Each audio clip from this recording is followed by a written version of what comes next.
Dear friends, today in this video, we will discuss a very major change in CGSE rules which is going to be applicable from 1st of January 2021. इसमें क्या हुआ है, CGSE rules के अंदर एक rule 86B insert हुआ है, wide notification number 94/2020 dated 22nd of December 2020. ये रूल इसने 86B में नया इंसर्ट कर दिया है जो कि 1 जनवरी से एप्लीकेबल है. ये रूल क्या कहता है? ये रूल हमारे इनपुट को यूज करने की रिस्ट्रिक्शन डालता है. ये कहता है कि अपने आउटपुट टैक्स लायबिलिटी की आप जो इनपुट यूज कर सकते हो मैक्सिमम 99% तक ही यूज कर सकते हो. जो 1% है वो आपको कैश लेजर से ही डिस्पोज करना पड़ेगा, मतलब बैंक से पे करना पड़ेगा. अब ये जो रिस्ट्रिक्शन है ये किस पे एप्लीकेबल है? ये उस पे एप्लीकेबल है जिसकी उस महीने के अंदर टर्नओवर किसी भी बिजनेस की, रजिस्टर्ड पर्सन की, टैक्सेबल पर्सन की, उस महीने में टर्नओवर 50 लाख से ज्यादा है. टैक्सेबल टर्नओवर सिर्फ, उसमें एग्जाम टर्नओवर और एक्सपोर्ट टर्नओवर को काउंट नहीं करना. अगर किसी की उस महीने की टैक्सेबल टर्नओवर 50 लाख से ज्यादा है और उसके अंदर एक्सपोर्ट टर्नओवर की जितनी मर्जी हो इट इज इमटेरियल, उसकी एग्जाम टर्नओवर जितनी मर्जी हो इट इज इमटेरियल, तो उस केस के अंदर उसको अपनी आउटपुट टैक्स लायबिलिटी का 1% बाय कैश लेजर पे करना ही पड़ेगा. एक एग्जाम्पल के थ्रू समझाता हूं मैं. लेट्स से एक टैक्स पेयर की टर्नओवर इस महीने में 1 करोड़ रुपए की है, उस पर टैक्स लायबिलिटी 18 लाख रुपीज की 18% के हिसाब से. तो जो 18 लाख रुपीज है उसका पे करने के लिए उसको मैक्सिमम इनपुट 99% यूज कर सकता है 18 लाख रुपीज का. तो 18 लाख का 99% इनपुट यूज कर सकता है, इनपुट से पे कर सकता है. बाकी 1% दैट इज 18,000 रुपीज वो उसको बाय कैश लेजर पे करने पड़ेंगे, बैंक के थ्रू ही पे करने पड़ेंगे. इसका मतलब और ये जो अब इसमें बिजनेसमैन को क्या प्रॉब्लम होगी? मान लो किसी की टर्नओवर उस महीने की 1 करोड़ रुपए की है लेकिन उसके पास इनपुट क्रेडिट लेजर में 50 लाख रुपीज पड़े हैं क्योंकि उसने कुछ हो सकता है मशीनरी परचेस करी हो, मे बी पॉसिबल उसका कुछ स्टॉक एक्यूमुलेट हुआ हो.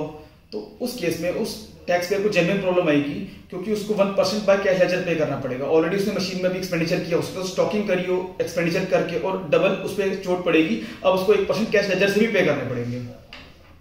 अब हम ये डिस्कस करेंगे कि ये किस किस पे एप्लीकेबल नहीं है.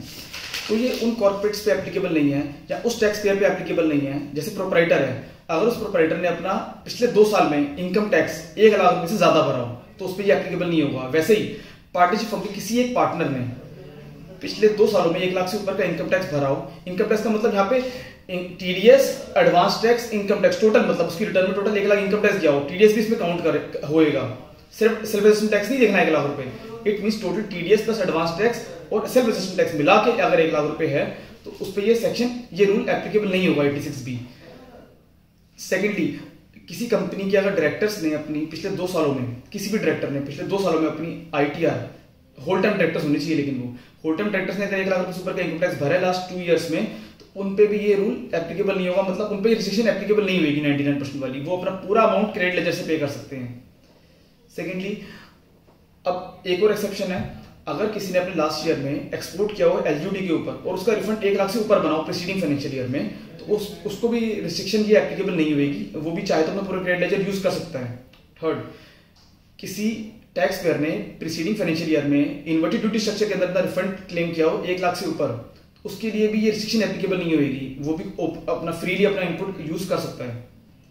नेक्स्ट, विद इन ईयर जिस टैक्स पेयर ने पिछले, जैसे लेट्स से जनवरी से एप्लीकेबल है तो पिछले 9 महीने में अगर उसने क्यूमुलेटिवली 1% से ऊपर कैश लेजर से पे किया है तो उस पर भी ये रूल एप्लीकेबल नहीं होगा.